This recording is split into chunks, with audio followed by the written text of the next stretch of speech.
Hello, everyone. Welcome to another Constant Calibrating interview from RTX Austin 2017. We are here with the gentleman that kind of wandered into our stream on Friday morning. Yeah, sorry about that. I Yeah. was just kind of in the area, kind of decided to pop in. Yeah, that kind of thing. Now, we're with Narvaez Jr., one of our favorite people to talk to every single year. Thank you. This is once again, this is our yearly conversation. This is our third year in the row or fourth? Started in 2014, so this is third year. Four. Oh, four. Oh, yeah. 14, 15, Yeah, 16. you're right. Math. The convention just ended, so excuse us if we're very tired and terrible at math. Now, the joke before this was we really should just cut the interview and just all go take a nap. Yeah, just cuddle for Just about cuddle 10 minutes. 10 minutes, which really would actually make for an, that probably would be a lot of hits. Would you you know what I mean? Would you want to be the big spoon or the little spoon? If it's so for just purely cuttering For cutlery, yes, I'd like to be a fork. yes. If we're just purely cuddling, big spoon. Okay. But if we're doing like an interview style cuddle, then I think little spoon. Yeah. Because I feel like that kind of thing is just like that. Just like look over. just like look over like so. What do you want to talk about now? Right. So now that this shit shows, just go for it. Ray. Mm-hmm. This has been a very interesting RTX, I think, for everyone. Yes. Because a lot of this stuff changed up. How's RTX been for you? RTX this year was really good. This is the first year I had a merch booth. Mm-hmm. My merchandise company came down, built a booth, and sold my merch. It went very well, thankfully, since I've never done anything like this before. I mean, obviously I've sold merch at when I worked for Rooster Teeth, but that like what stuff to bring, how many to bring, sizes, all that stuff was planned out. This year was like, oh, what shirts should we bring? How many of each size? And I'm like, I have no idea. So we had to take a guess, and thankfully we sold out of most stuff, and we're not having to take too much back. But it was a learning experience to kind of actually have, I guess, stats for what we sold and what sold well this year. So when we come back next year, we kind of have a better gauge of what sizes to bring, what sold well, what didn't, and pricing as well. But it went very, very well. I was at the booth 99% of the time, so I feel like this year I met the most amount of people I ever have, which is always good. And I'm happy. I'm happy it's over, and the fact that I could finally sleep in tomorrow. But I'm also sad because I like to meet as many people as possible, and it's always a good time. So, good and bad, but overall, it went very, very well. That's a great thing about things. But with your booth, that was one of the aspects. A lot of times when special guests and stuff like that have their booth on the show floor. Excuse me. No, your worries.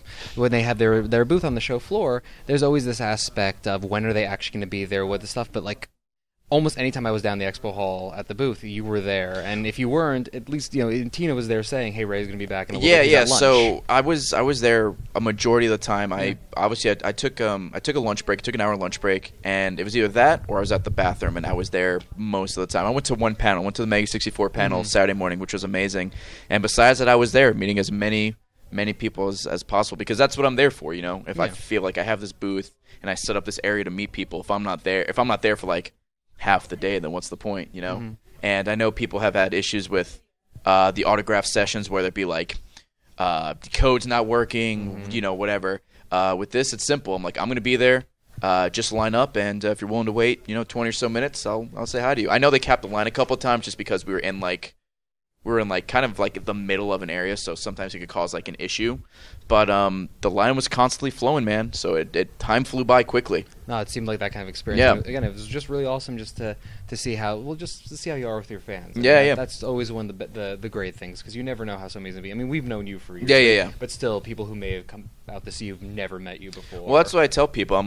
I'm just a normal guy. I'm just a normal guy that plays video games, that got very, very lucky where he is right now. But I'm down to chit chat for a minute or so and take a picture, sign whatever, and try to be as friendly as possible and give everyone their time.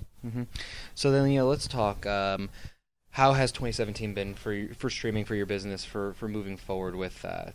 Your growth been? It's been very, very good. I mean, after 2 years, you especially with Twitch, it always fluctuates. That's the constant thing with Twitch. But thankfully, it's been going mostly up. I know we're kind of in a lull now. I've noticed, at least for me personally, I'm not sure if it's the same with everyone. Summer is kind of not a dead period, but definitely it feels less populated, just because I feel, especially with people in school. Originally, I thought, they're out of school, they'll watch Twitch more. But then I thought about it, they're out of school for a month, so they can plan vacations, they can hang out with friends, and if you're in college, you can save money and do other things. So viewership is down a little bit, but usually come August, September, when people get back into school and bigger games start coming up, it picks right back up. But numbers, I don't really stress about numbers too much. I'm just happy people come out and hang out and willing to watch whatever. That being said, things are still going very well, better than I expected for summer. So hopefully it carries into fall and just more growth. And thankfully I'm able where I've plateaued right now is beyond what I even imagined when I first started streaming. So even if I stood where I was for years, I'd be good. But thankfully things are still going very, very well, and I hope it continues that way. That's great. So any bigger, even small plans, stuff you have on the horizon for yourself for the remainder of 2017, looking into 2018? For 2017, 2018, it's mainly, for 2017, it's just, maintain, grow the channel. Now I have the merch store, just think of more merch ideas and keep fresh ideas coming. Going forward with 2018 is mainly looking for things past Twitch. Obviously, I want to do Twitch as long as I can. And, who knows how long that'll last. Mainly, I think Twitch will be around for a very long time. It's more or less how relevant or popular I'll be. So I think, honestly, this is like a big boy adult thing that Tina and I talked about is maybe looking into leasing properties or investment properties. So down the line, if Twitch were ever to fail, I think the 10-year goal Tina and I talked about was maybe having 4 or 5 properties that I lease, and if Twitch was to ever tank, I can live off of that money. So trying to, even with Twitch or whatever you're doing, especially as a content creator, don't put all your eggs in one basket. Oh, no. If you just do YouTube, don't just do YouTube. Do like merch or like Twitch or something like that. And with Twitch, you don't only focus on Twitch. If that's your main thing, then make that your main thing. But definitely venture out into other things, whether it's merch or like Patreon or YouTube or whatever, because you never know where it could just be like, you could swept off your feet, and then it's like I don't know what to do. Well, on the internet, just on the internet and just also just literally with how, the economy of everything works. Exactly. There's ebbs and flows and everything, and sometimes they're huge tidal waves. So, again, you put all your money, all your eggs in one spot. Yeah. It goes under. Look at the whole ad-apocalypse thing that happened with YouTube. Exactly. That was a big issue for some of my friends. They started streaming more on Twitch because they're like, man, YouTube is really screwing us, so we got to do something else. So they've either gone that route or push more toward Patreon because they get more money through that. I think it was a huge learning lesson for a lot of people because, despite the fact that YouTube creators, Twitch streamers, and all the other platforms and stuff have become kind of ubiquitous with, at least with gaming culture and a lot of that stuff,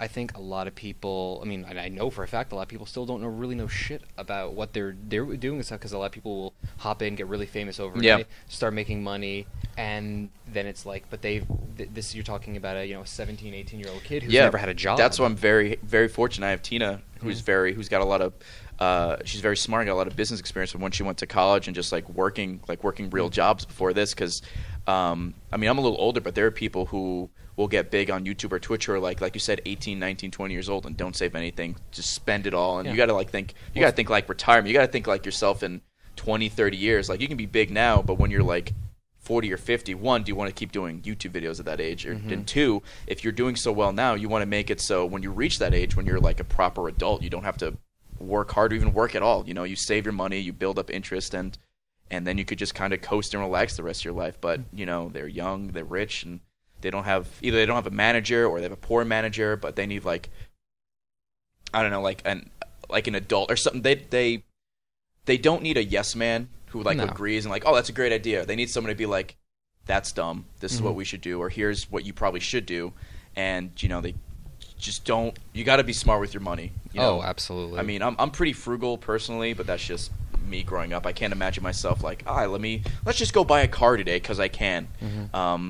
I just spend money on pretty much bills and maybe electronics every now and then. But even now, the first thing I did with Tina, one of the first major things was set up an LLC, set up a business, and I have a retirement or a 401k essentially, and I just every month just slowly goes to that, and obviously interest and stuff gains, and hopefully, come 10 or so years, I can just kind of not have to worry about work or anything like that and just relax for the rest of my life. Pretty awesome.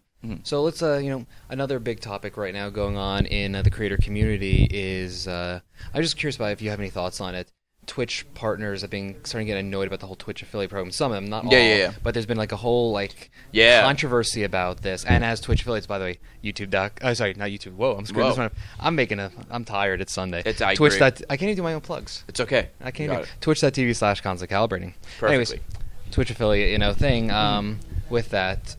What are your thoughts on that? I think it's awesome. I personally have no issues with that at all. I know people are worried about their viewers or their subs or whatever being taken away, but the day that went live, I personally I had a very good day, so I saw no negative impact at all. And I don't know, I think it's one of those things where if you are struggling or going through whatever, like a little bit of a drought with your stream, you're always looking for like a scapegoat. And since Twitch announced that thing, it's like, oh man, this new streamer that has whatever 5 or 6 viewers is taking people away from me, which generally doesn't work that way at all. If anything, it's either your viewers are just going elsewhere, not necessarily to a Twitch affiliate stream, or they're just not interested in what you're playing or something like that. You can't blame other streamers for trying to do what you're doing. If anything, that's a good thing because it breeds competition, makes you want to work harder.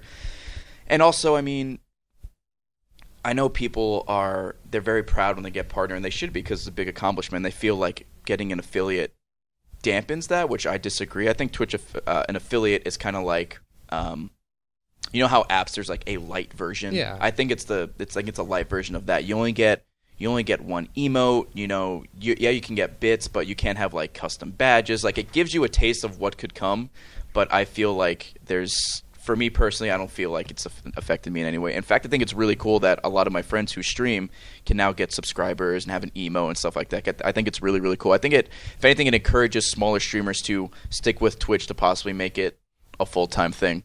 I mean, that's kind of what we've done. Essentially with us, it's just like the Twitch affiliate thing was cool, and but now it's like the possibility of subs, possibly all these things. Like it creates a new ability to interact with our audience.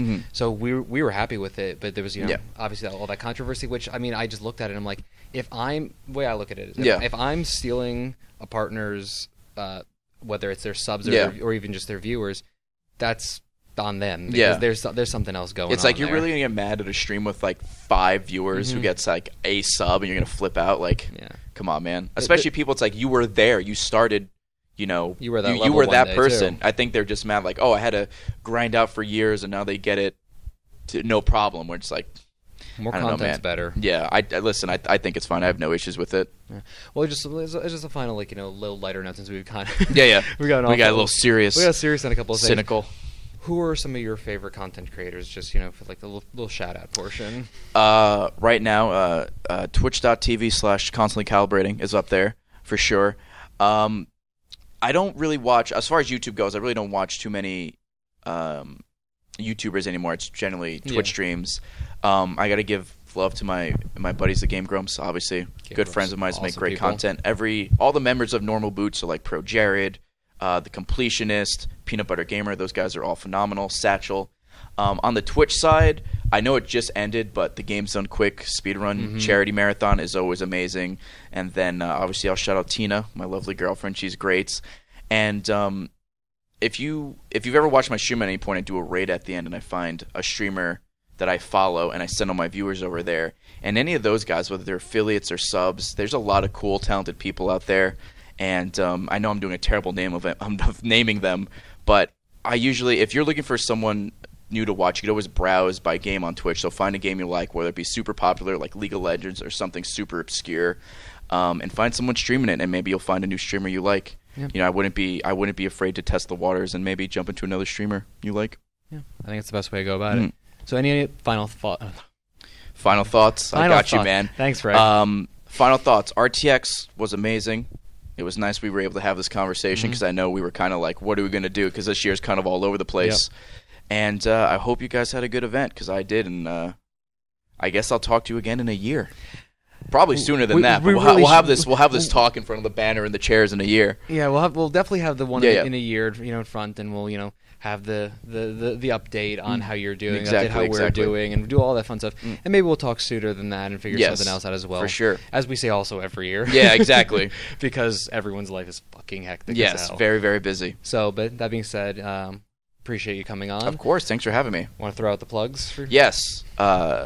Twitch.tv/constantly calibrating, where you can find me stream at a high resolution and give me all your money. Twitch.tv/brownman. You got twitter.com/Ray Narvaez Jr. And if you want to buy some sweet merch, because I have a merch booth now, is brownman.fanfiber.com. That's awesome. Well, as far as we go, Ray's already kind of done it for us, but it's my shtick, so I got to do it as well. YouTube.com/ConCalPod, probably where you're watching this. We're going to start putting more of our videos up as well on Twitch.tv/ConstantCalibrating. It's going to be ConCalPod one day once we can actually reclaim that. But, whoops. Whoops. I'll tell you about that at some point. But in any case, with that, thank you for having me. We bid you good sign off. Thank you. Take care. Hello there. Ray here. RTX 2017 is over. I'll see you guys next year. Yeah.